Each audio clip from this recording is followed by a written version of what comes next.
And I would say Janine was probably 10 yards ahead of me, so I didn't see exactly what happened. The vision I have in my mind is her feet in the air. Janine had been stopped head first by a downed tree. There aren't many mountain bike trails, and Jackson Hole is classic as the one called Ferrin's. Over numerous switchbacks on the steep eastern flank of Snow King Mountain, Ferrin's climbs 1,678 vertical feet in just under 3.5 miles. Maybe not the hardest climb in the world, but it's a grind for most people. Meanwhile, the descent has you zipping through narrow corridors in the forest, rounding tight corners with steep drop-offs, and navigating a couple of rocky sections. The trail takes its name from an old homesteader named Enoch Burns Ferrin, who moved to Jackson Hole from Utah in the year 1900. He soon set up the Ferrin Ranch at the mouth of Cache Creek, where he cut timber, ran a sawmill, and worked in ranching. Enoch Ferrin died in 1945 and is buried at the Aspen Hill Cemetery at the base of Snow King. The Ferrin's Trail was built in 2005 by Friends of Pathways, the U.S. Forest Service, and the Montana Conservation Corps.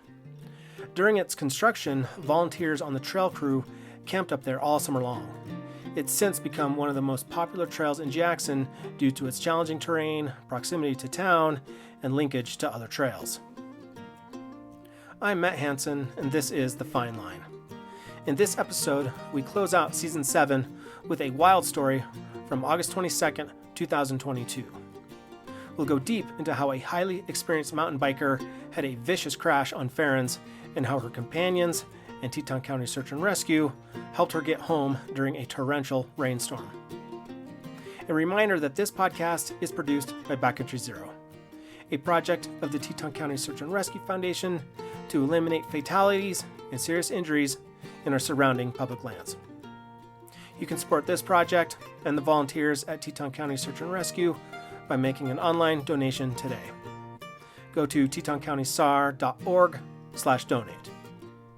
And if you like this podcast, please share it with your friends and leave us a review. We'll be right back. The Fine Line is presented by Stio. At home in the Tetons, Stio lives and loves the mountain life.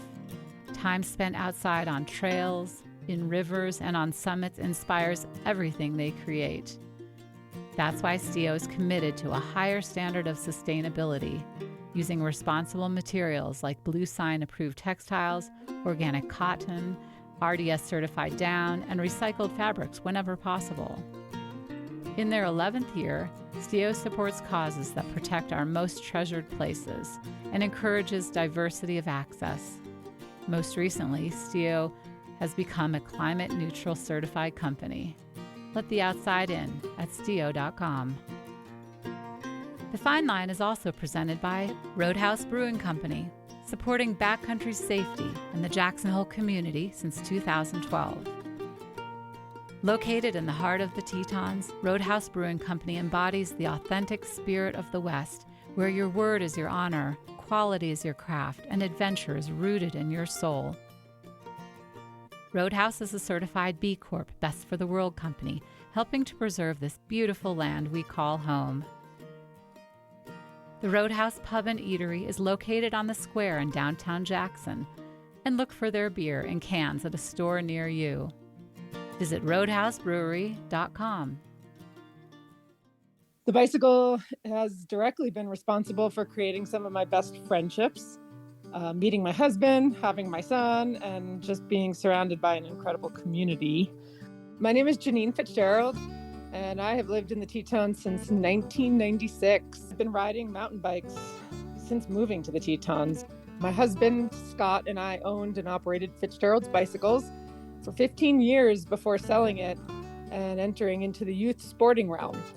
We currently own a company called Buddy Pegs that provides bicycle programming and bike products for kids ages 2 to 10. We started Buddy Pegs to create healthier and happier outdoor kids through the bicycle. We headquartered Buddy Pegs in Bentonville, Arkansas, So our family now splits our time between Bentonville and Teton Valley, Idaho.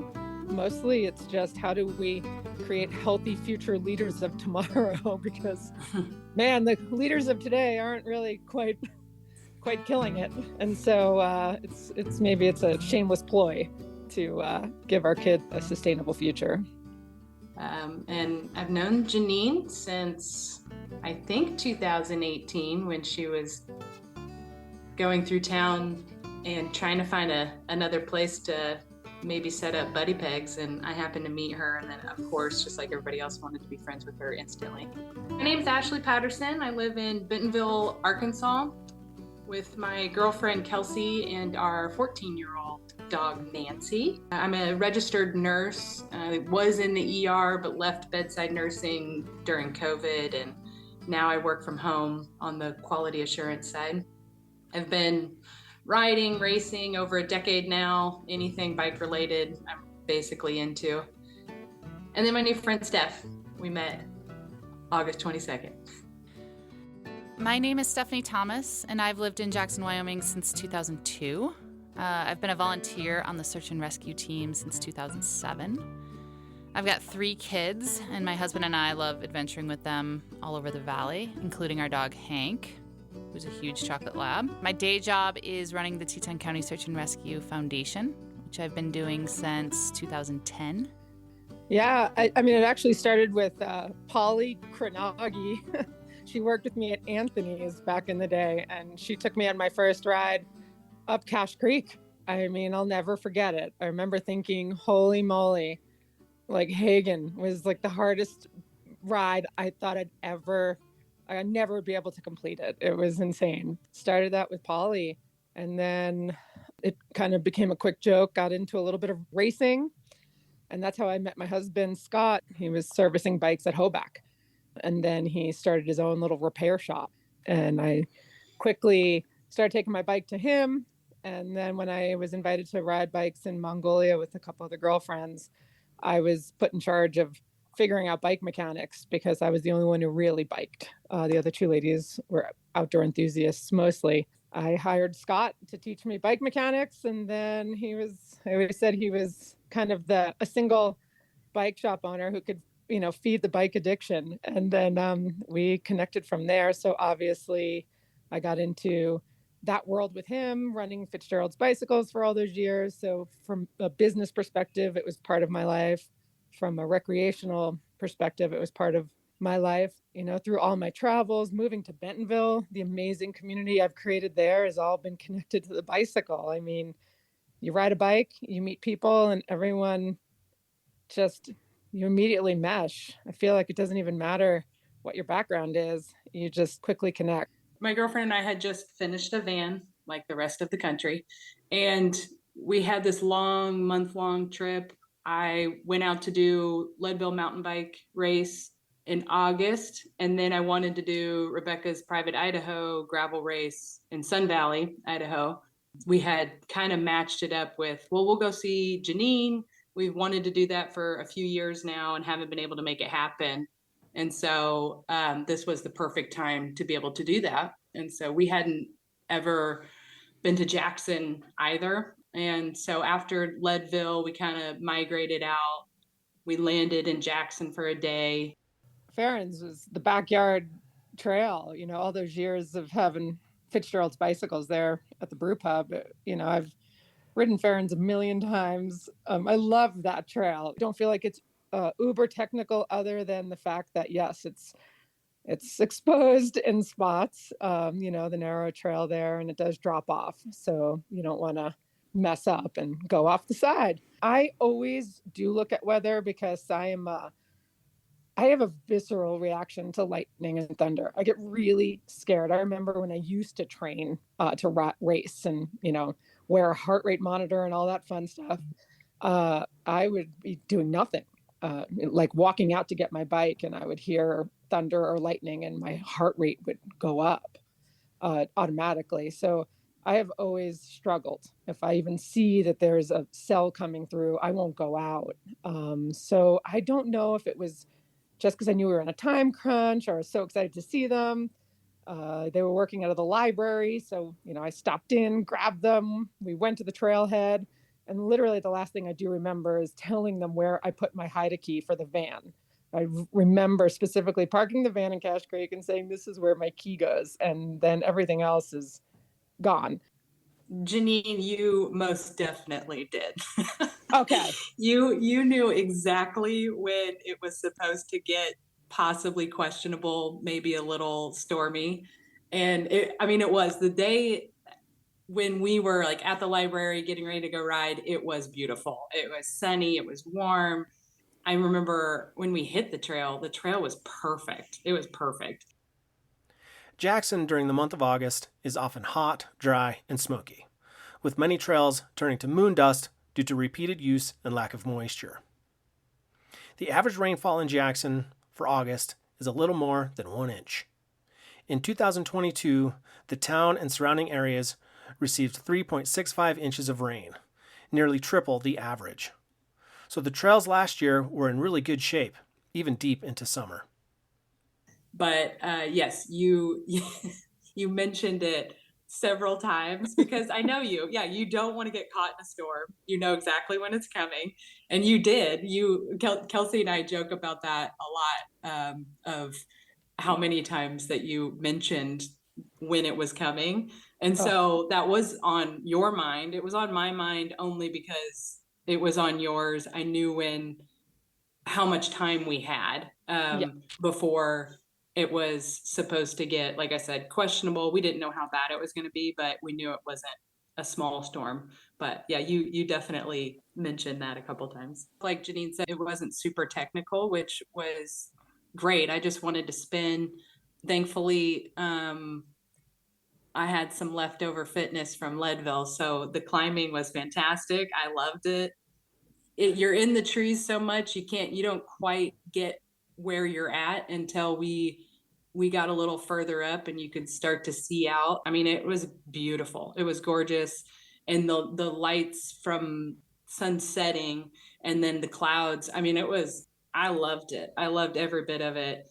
I will say Janine is she knows the trail so well that, she's talking about what meets up where and, where that could take you and past rides. It's always so entertaining to ride with her because she knows so much about the area and the trails, and she has ridden on them so much that it's like story time all the time. And I love it because I can just breathe and ride while she tells me about everything. So I will say on top of that, I was trying to still take in, I'm also a very visual person. So I was trying to figure out how do you spell Ferrin's. I wasn't quite sure exactly what words she was saying. And then, there's other trails I was trying to keep up with of like, are we still on Ferrin's? Are we on another one? But no, I loved the trail. She was excited to get to the top to snap a picture too, because where it kind of opens up at the top is, like you guys know, it's gorgeous. But Ashley, my question to you was, as we were going up, did I say anything about that rock? Was I like, oh, whoa, look at this. Yeah.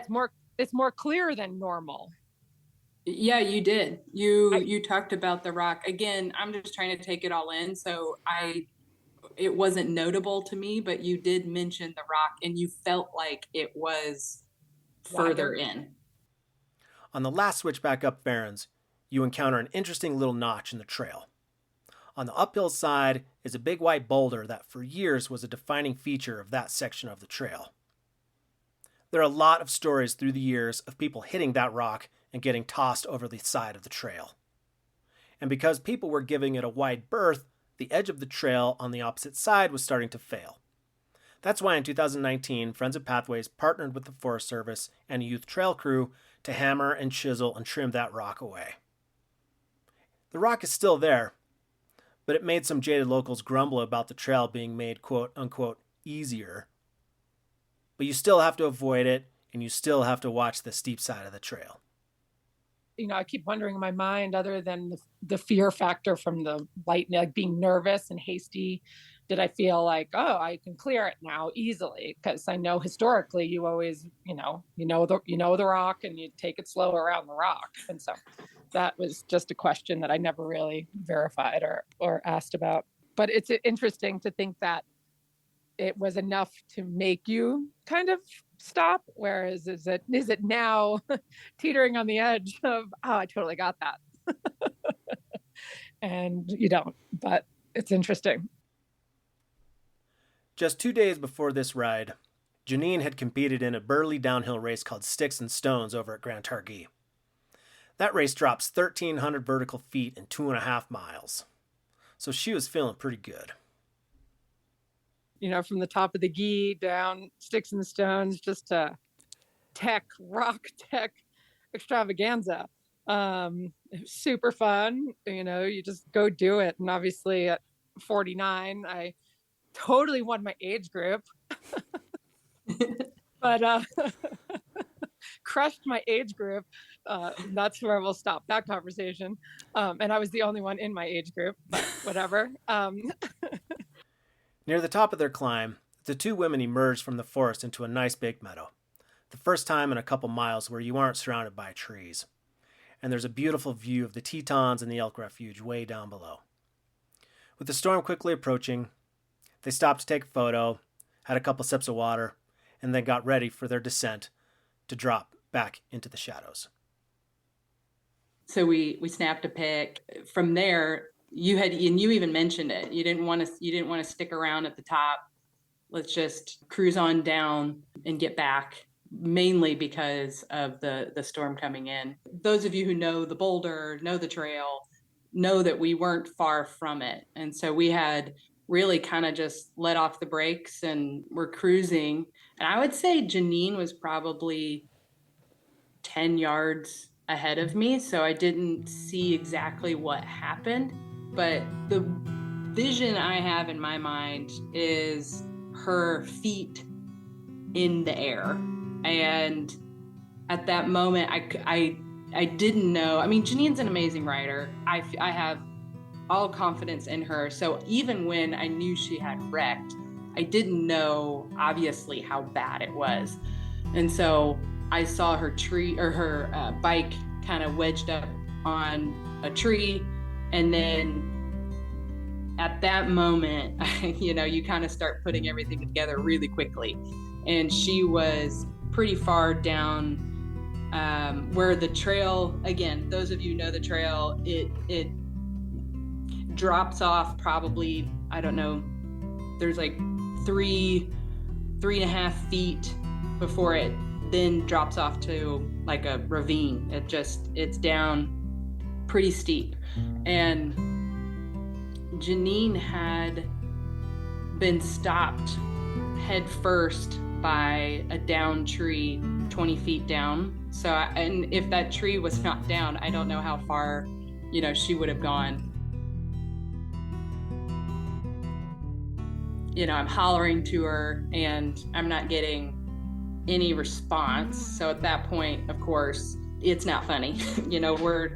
I'm trying to assess the situation as to how bad it is. And I didn't mention this before, but on the way up, again, Janine knows everybody, which is a lifesaver in this situation. But we ran into this guy, Tom. I do not remember his last name. He gave me his card. I cannot find the card. And they chatted, they, reminisced on some old times, but Tom actually passed us. Oh, when we were taking our picture, he passed us and continued to ride. And then he was going to turn around and come back down as well. But that comes in later. My name's Tom Wetherich.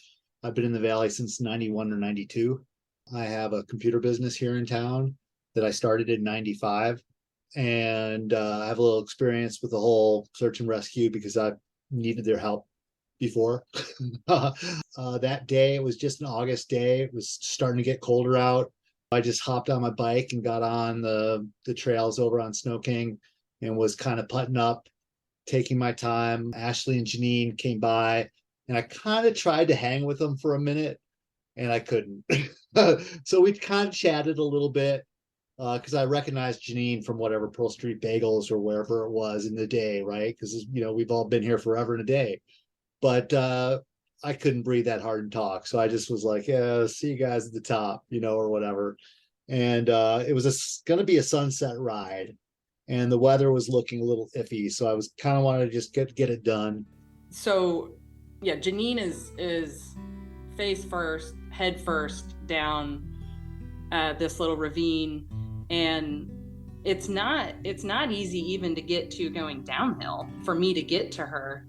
And by the time I got to her, I think there was some loss of consciousness. She was awake at least, but not making any sense. There was no words or answering any questions. And so there was just honestly moaning. Tell me if this is too much, description of anything, because I know it could be triggering, or, it's hard to hear, but I got on the downside of her just so I can see her face. I wasn't quite sure if we had a spinal injury, or she was still not answering any questions. But, I'm looking at, okay, she's bleeding from the mouth, she's bleeding, her knee got caught on a rock somewhere, sliced it open. I was worried because, like I said, she was caught by a down tree face first, and it was basically across, like not quite to her neck, but like her sternum was where the tree was. And so I you don't know what actually stopped her. When she was able to not like moan if I'm like touching her spine and touching her, like, can you feel your fingers? And she could answer it to an extent enough to where it's like, okay, I feel like we need to get her up then onto the trail, because like I said, I didn't know if I needed to leave her where she was at and get help, or if she was mobile enough to get back up to the trail. But we got her helmet off and her pack off, and flipped around to even head in the direction of the trail was hard enough. She helped a lot, but it was still, she was pretty dazed. The steepness of it allowed me to get behind her, and basically we were both on all fours, but I just had my shoulder just stabilizing her behind her butt, and we were both just crawling out, and I'd kind of shove her with my shoulder and crawl.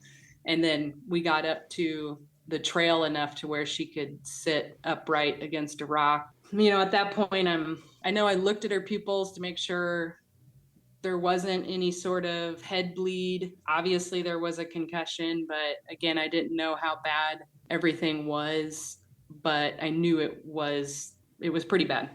At this point on the trail, she was coming to enough to, like, her personality was there already. I don't know what you all have in the summertime. Is it mosquitoes? They are wild and relentless. And so I remember that being one thing that you were like, we gotta go, we gotta get out of here. These bugs are driving me nuts. And I'm like, let's wait just a second. Just let me figure this out, to like how bad things are. And at that point, you're like, oh, my shoulder and my thumb, and what the heck happened to my knee? And so I felt like, okay, there's nothing like extremely serious, but my next thought is now, how the heck are we getting her off? Because in my memory, we had literally like topped out on our ride, and then we were gonna turn around and head back, and this had just happened. So in my mind, we were so far away from the car. I'm like, how are we getting her down? Janine was more than willing to get going at that point, which was nice. So once I did like what little I could do as far as assessment, I did feel like if she was willing to get down the trail in 2 feet, I was more than happy to help her do that. So at this point, I'm thinking that's what we're going to do. I had called Kelsey, my girlfriend, who was down hiking, but I assumed she was around the trailhead, to let her know the situation, and that I'd be calling her back with if I needed her to send help. And then Tom rolls up. So basically I was up on the top. It was a nice sunset up on the saddle there. I turned around, and there's the upper switchbacks, the upper flow trail, which is really nice before you drop back into the north side woods of Ferrin's. And on that first switchback from the saddle, when you're in the woods, there used to be a really obvious rock sticking out in the trail. And I think they did some trail work there to make it less of an obstacle, but it's always been sort of this thing that you don't want to clip it, right? And so as I'm coming down, Janine is just sitting on the trail, basically groggy. So I stopped to ask if they needed anything and to find out what was going on. At that point, I realized it was a pretty big deal. The insects were out of control.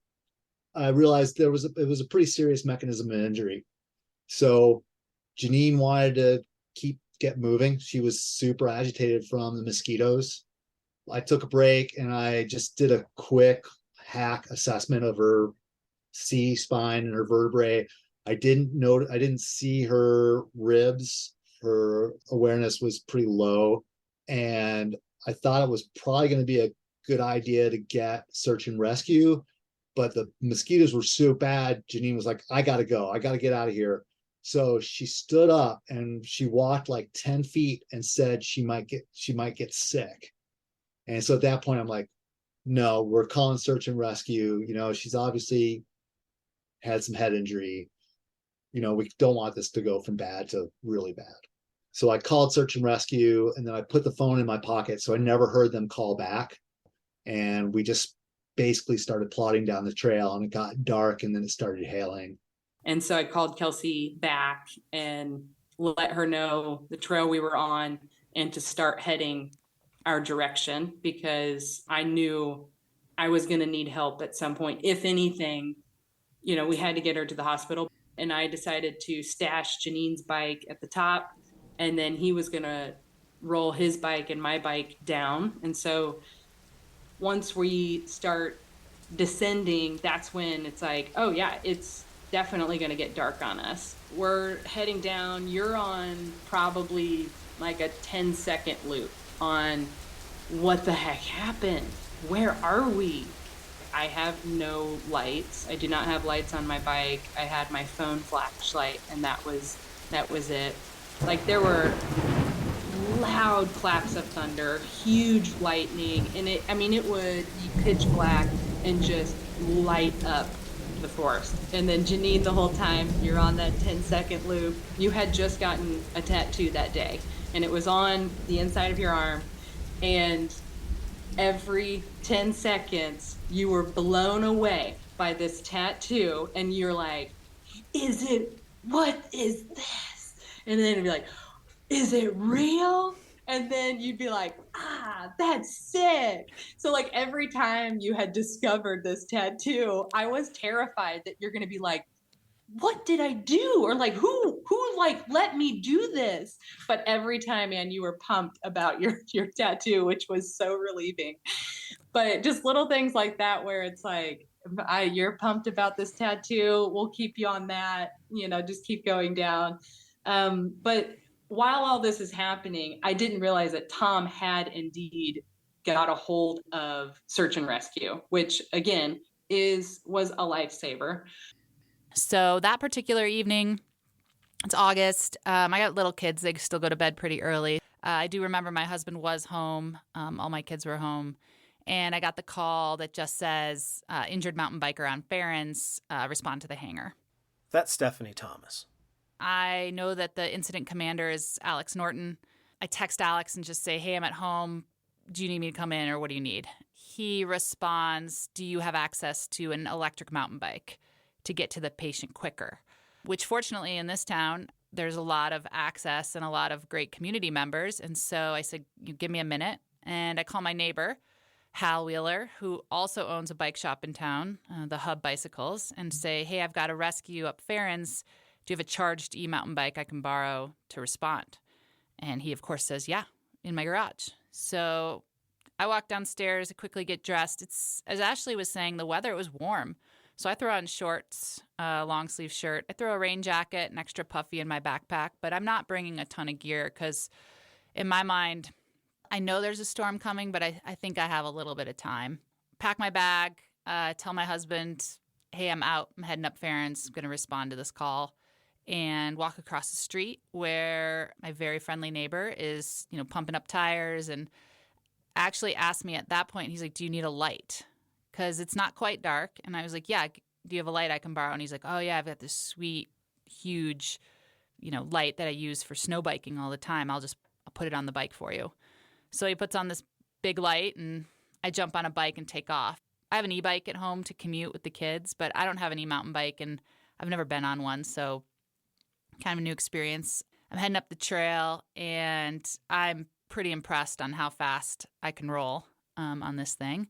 Just to note, e-mountain bikes are illegal in the Cache Creek area, but in life or death emergencies, search and rescue personnel do use them to respond to patients as kind of a first piece of this, just so we can get to patient care really quickly. And so we do have e-mountain bikes at our hangar, and then, I'm in East Jackson, so I just grabbed one for my neighbor.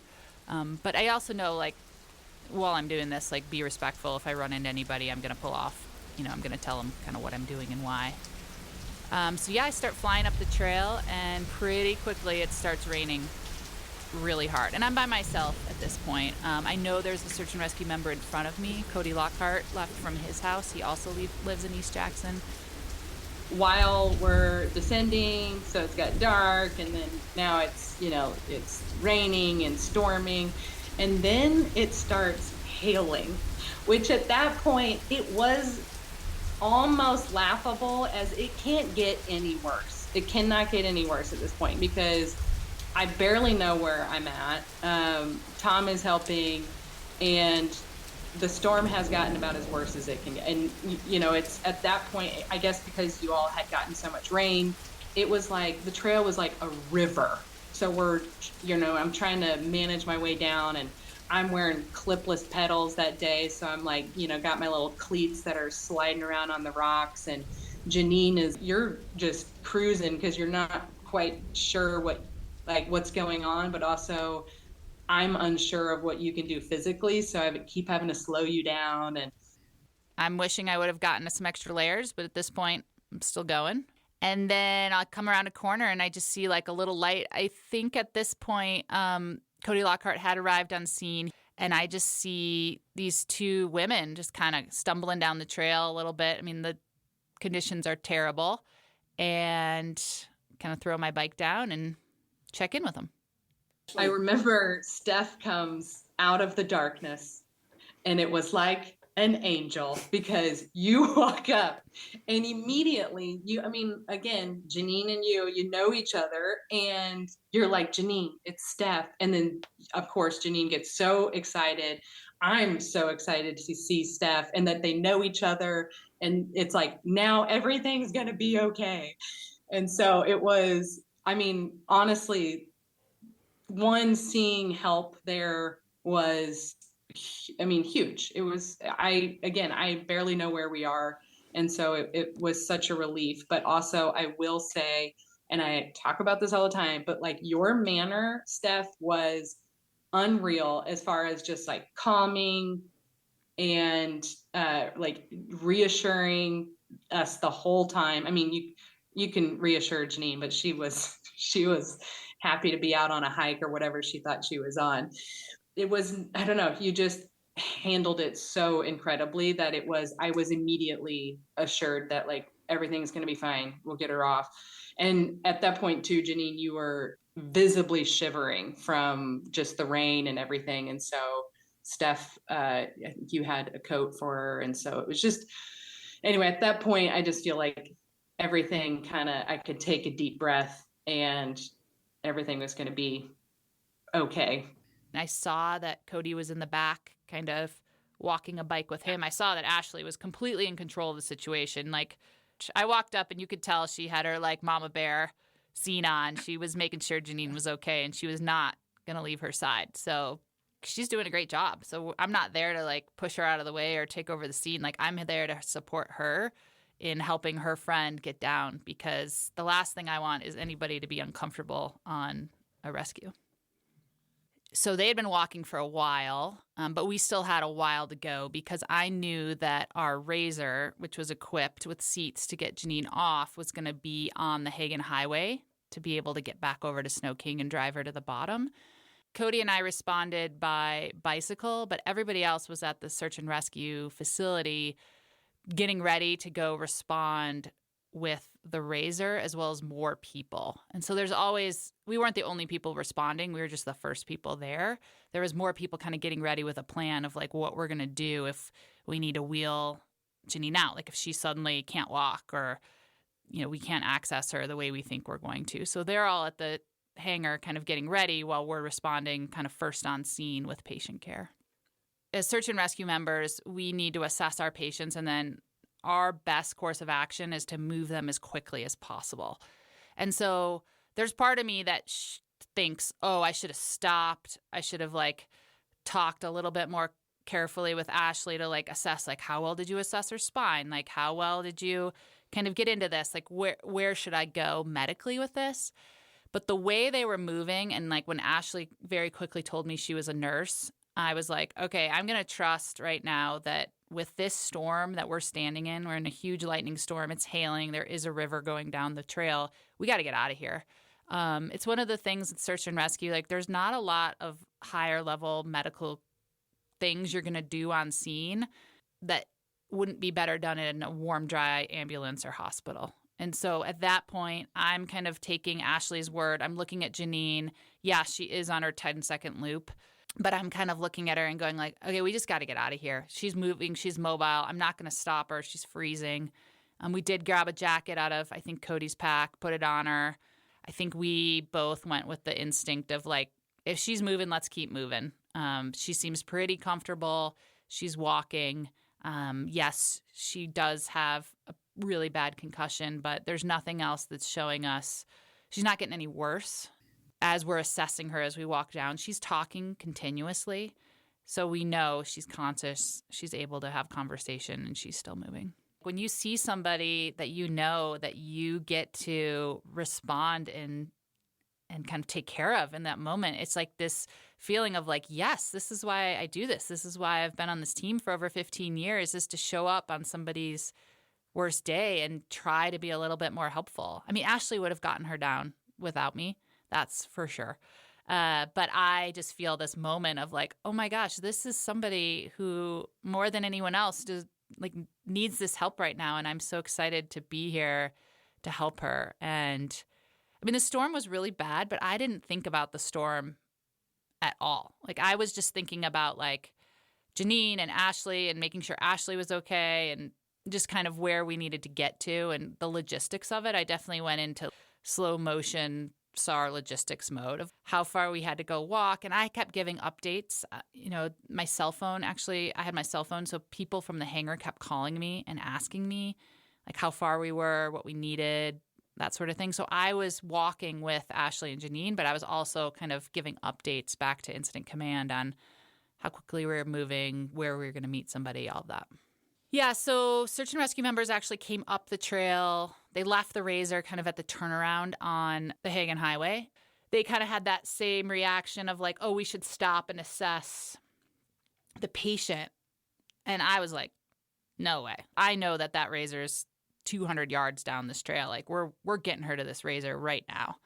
And so there's 4 people there. There's kind of a little bit of a decision on who we're going to put in the Razor. And I was pretty adamant that somebody that knew Janine needed to be with her since she was in this loop. And Ted Kyle was there and he's like, oh, I know Janine. I'll help her get out, get her down or whatever. And at this point, I didn't know that Kelsey was out on the trail. Ashley had kept that one to herself. I think for good measure, she wanted to make sure Janine was in the Razor and then we were going to deal with the next issue. But Ashley was really determined that she was going to go to her van. She was not going to get in the Razor. She was going to her van. And so I wasn't going to leave her out there. And then the RP was also needing to get back to his car. And so we gave Janine to the search and rescue crew with the idea that they were going to drive her straight to the hospital instead of go down and wait for an ambulance or transfer to an ambulance to drive 4 blocks. They were just going to drive her straight to the bay in the Razor, kind of to cut down on transitions. And she didn't know her story anyway, so it wasn't really going to be that helpful. And so then Ashley and I and Cody Lockhart and Tom started heading back towards Cache Creek. And it wasn't raining as hard, but the trail was like full ice skating rink. And we're heading downhill now. And now we're on bikes. We're actually riding at this point. And so there's definitely a safety precaution there. And Cody ended up cutting out early. His house is right at the end of that Jack's Access Trail. So he cut out early, and I said, I'll just ride these guys down to the Cache Creek trailhead. I'm not sure where we left Tom. I think maybe right at the end of Cache Creek, he went left and right. But as soon as kind of Cody peeled out, Ashley confided in me. She said, look, I haven't said anything yet, but my girlfriend Kelsey, I don't know where she is. And she's not answering her cell phone. And I really hope she's at the van, but there is a chance that she is out on Ferrin's walking around. And so I was like, okay, well, when we get to the van, we'll just deal with what we got. Like we're gonna assess this situation, but let's get to the van and then we'll see what we got. And so we kind of slide road down Hagen Highway, got to the first parking lot right at the Hagen entrance, and Ashley's yelling for Kelsey, and she's not there. And she's like kind of pounding on the glass to her van, and she's like, she's not here. And I'm like, okay. And so I pick up the phone and I call Incident Command, and I'm like, hey, we might have a second rescue here. Kelsey's not at the van. I'm just going to go do a quick recon, but send the Razor full of volunteers back to Cache Creek because we're going to need backup. And they're like, okay, sounds good. So I tell Ashley to stay at the van. I'm like, don't move. Stay at the van. I'm just going to do a real quick recon of this like parking lot, lower trail area. And so I go down into the parking lot and I just start screaming her name. And I hear Kelsey say, I'm here. And I'm kind of trying to figure out where she is. I know the Cache Creek drainage pretty well. And I whip around. I tell Ashley, I'm like, hey, I'm going to get her. Stay here. I ride down the river trail. I don't ride very far, maybe a minute. And I see this woman kind of like hobbling down the trail. I mean, her knee is in like a full brace and she's crying and she's walking down this trail. And I just kind of toss the bike. I'm like, are you Kelsey? Yeah. Do you need a hug? Yeah. And I just gave her a big hug. And then I was like, okay, I've got Ashley. Janine's at the hospital. We're going to go. And so we get back. They reconnect. And I call IC. I was like, got her. We're all set. And then they're like, well, you need to get them to the hospital because the hospital has no idea what happened because Janine can't tell them anything. And I was like, okay. So then I hang up. I say, Ashley, Kelsey, you guys have to go to the hospital. They're like, where's the hospital? Because they don't live here. They have no idea. So I jump on my bike and I say, just follow me. And so I ride the e-bike out of Cache. They follow me with the van. Ashley, I don't know if you remember this, but like I'm coming down that gravel road and remember that raccoon or fox like runs right in front of my bike? I'm like, I'm going to get a bike accident right at the end of this whole ordeal. I was wondering if you were going to mention that because we were like, God, she's so cool because you're still so calm of like, look at this animal here. And then like, all right, let's keep going. It's like a giant raccoon, which I don't feel like I see raccoons very often. Runs incredible. And then I just basically pull into the hospital, give those guys a hug. They're going to like clean themselves up and go talk with Janine. And then I live 2 blocks from the hospital. So I just ride home. At this point, I am very cold and very muddy. This is where family comes into search and rescue. I pull into my house and I open the front door and I'm like, Clay, I need you. And he's like, okay. He comes downstairs and I am caked head to toe in mud. And this beautiful electric mountain bike that I borrowed from my neighbor is unrecognizable. It is so muddy. And I'm like, you have to clean this. Like, you have to clean this bike because I can't feel my fingers and I need to get in the shower and we have to return this bike to our neighbor. And I don't know how much this bike costs, but we definitely cannot buy this thing. So please clean it. I remember anything. I remember telling Ashley and Kelsey where the keys are in the van. I remember specifically parking the van at Cache Creek. It was sunny. I remember that moment of being excited. And I guess I must have a recollection of Tom because that is it. I don't have any any recollection, which I have to say I might be somewhat thankful for, because since then I know a couple of folks in Bentonville who have gotten to some pretty gnarly wrecks and where they're completely remember everything and waiting for rescues and it just so no, I do not remember any of it. That was it. I'm just surprised that I had a collapsed lung and I could talk so much to you guys. And broken ribs and a collapsed lung, and I was blabbing away. To me, that seems crazy. The knee was severely lacerated, the collapsed lung, ribs, brain, and the concussion. Sounds like you guys said I complained about my thumb a bit on the trail, and when emergency room x-rays, they never took an MRI, they just did x-rays, and they said there was no break, it was probably sprained. And so by the time a month goes by of dealing with concussion PT and the knee wouldn't heal, and then I ended up with a joint infection in the knee, it was epic. By the time I really thought about it, I was like, something's not right with this thumb. This is not just a sprain. I remember as my husband finally was able to get to the Tetons to drive me and our van and our dogs back to Arkansas, we stopped to camp, and I couldn't light my stove for coffee, which is totally unacceptable. And then when I got to Arkansas, by the time, it's just harder to get care in a bigger city, that's for sure. The Tetons are amazing for that. By the time I found an orthopedic surgeon, they can get me into an MRI, and ended up skier's thumb, funny enough. But yeah, I tore the ligament, that ulna collateral ligament in my thumb was gone. So I had to have surgery on that on November 14th. So it's about an 8 to 10 week turnaround, and I'm at week 7. I had 2 weeks between when my knee finally bent and I had surgery on my thumb to ride an e-bike a little bit. And so, yeah, it's been a little epic, but again, I could have been dead. I'll take what I can get. Well, one thing I've always said, mountain biking, I love it so much. And when we moved to Bentonville too, I was like, great, I'm not getting any younger and I want to ride every day until I die. But now being back in the Tetons and ski touring a little bit, the OT over here in Teton Valley, she's awesome. She made me this awesome brace while I'm holding a ski pole. I love the Tetons for that reason, because in Arkansas, they were like, you can't do anything for 10 weeks. I was like, you don't understand. I'm going home for Christmas and I'm going to want to get some skiing in. So, but as I've been touring, I'm starting to realize that ski touring is a lot more gentle and friendly on my body and looking around. So I don't know, maybe there's a little bit of, I don't know.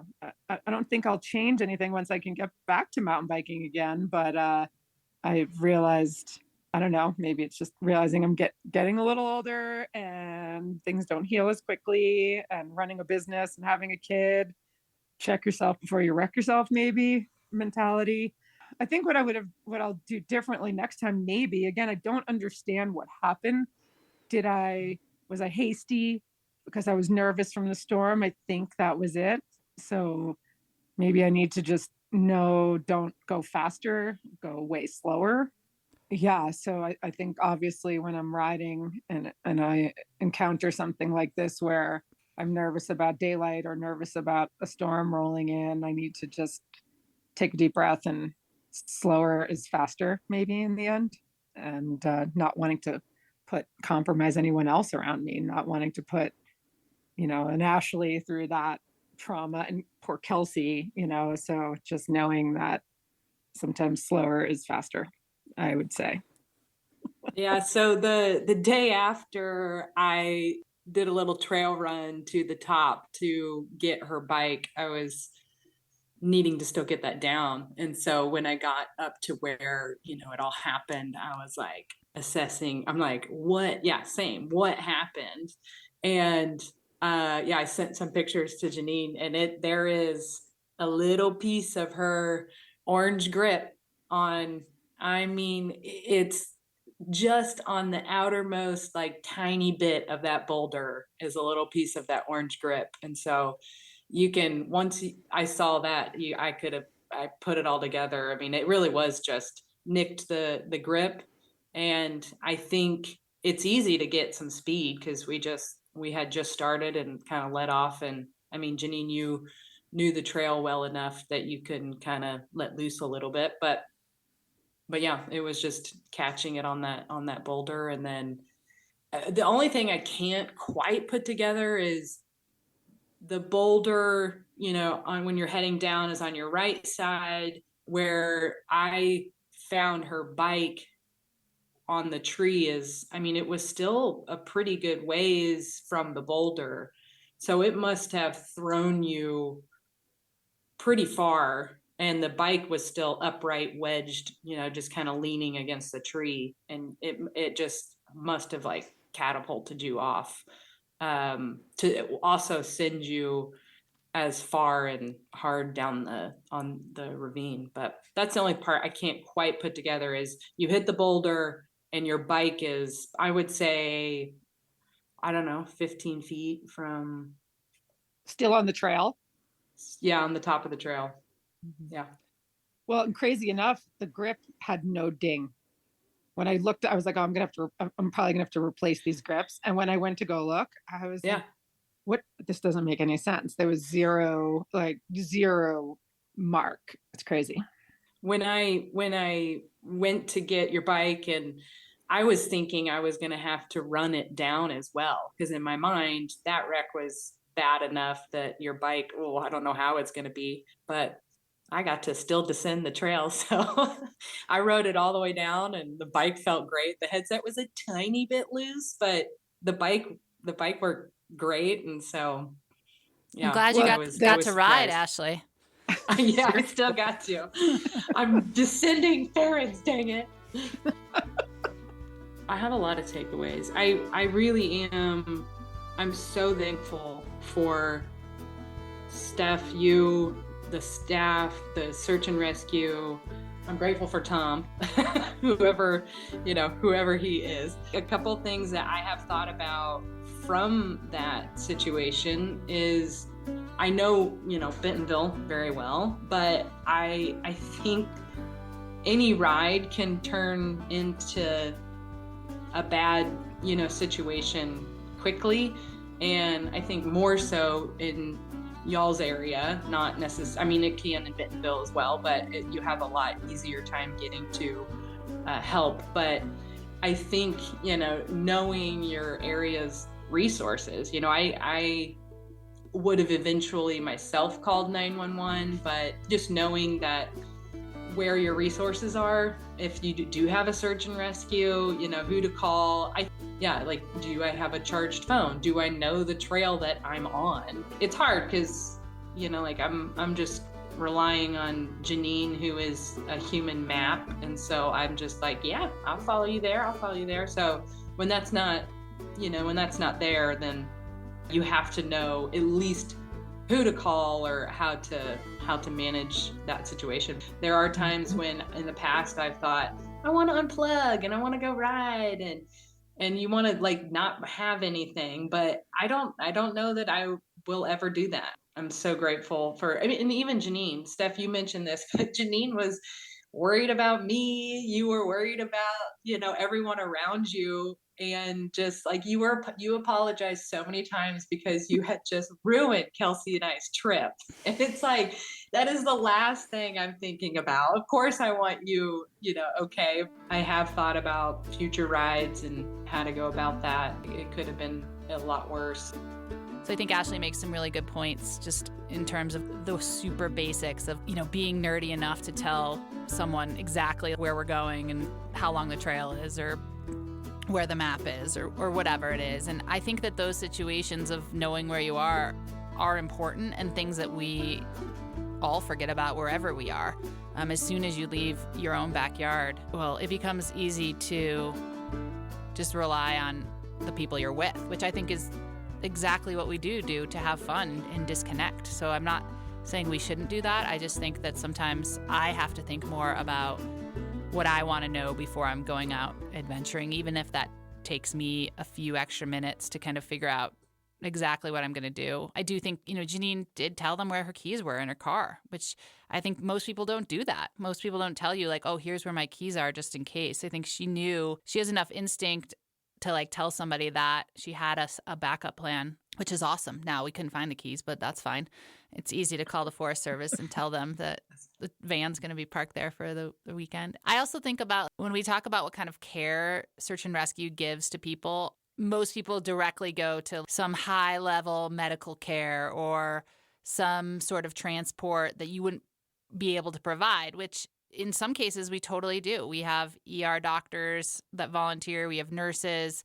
We have helicopter accessibility. We have these fancy razors. We have all this stuff. But when it comes down to it, it's just like being human and really connecting with people that sometimes goes farther than everything else. And in some situations, it's all you have. And in this one, that's all we had. Like maybe I could have wrapped up her knee a little bit better. Maybe I could have done something. But what everybody needed was just to connect and move forward. And I think sometimes I read those like survival books, but they talk about that in terms of like what makes people survive or keep moving is really their hope or connection with people. And I think that that's such an important piece that all of us can do in emergencies when we're in the backcountry is just give people hope and connect so that we can make terrible situations better. And it doesn't require any fancy equipment or specialized training.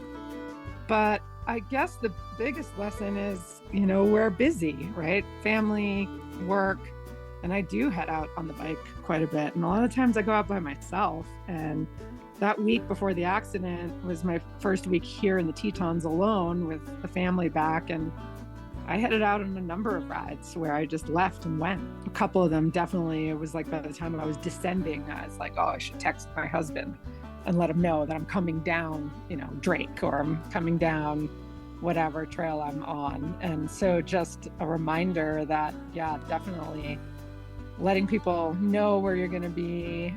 I don't think I will be probably riding alone much anymore, especially if it's on a trail that I know that I like to cruise on. There's definitely some like lessons learned on trying to find a buddy, or definitely making sure everybody knows or somebody knows where I'm going to be. I think that's huge.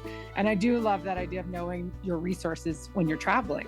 We do have trail forks now for trails, but being able to get into a community, biking is so popular now in so many places that with a Google search, it's pretty easy to find that phone number. And then obviously 911 is always the first go-to for sure. And then also considering like in reach, because in Bentonville, you can call from anywhere.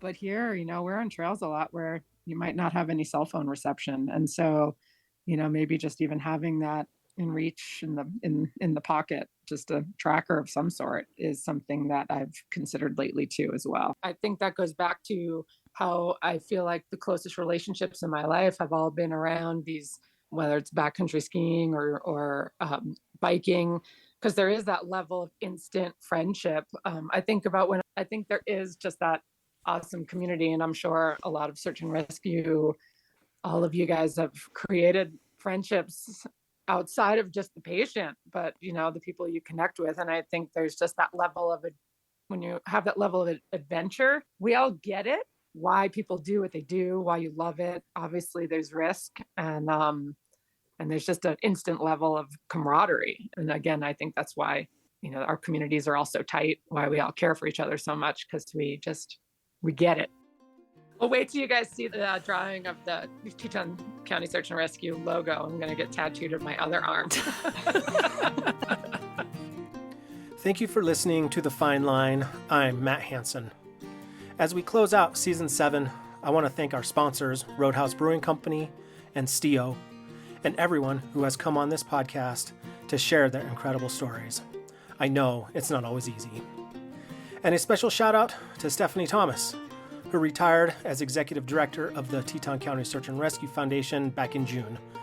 7 years ago, she came up with the idea for the Fine Line, and we are so grateful that she did. Thank you, Stephanie, for that and so much more. Our editing and sound are by Melinda Binks. Our theme song is by Ann and Pete Sibley, with additional music provided by Ben Winship. The interviews were recorded in the studios of KHOL 89.1 FM in downtown Jackson. This podcast is produced by Backcountry Zero, a project of the Teton County Search and Rescue Foundation to eliminate fatalities and serious injuries in the Tetons. We look forward to bringing you more stories of adventure, risk, and rescue when we return for Season 8 in 2024. Learn more at backcountryzero.com.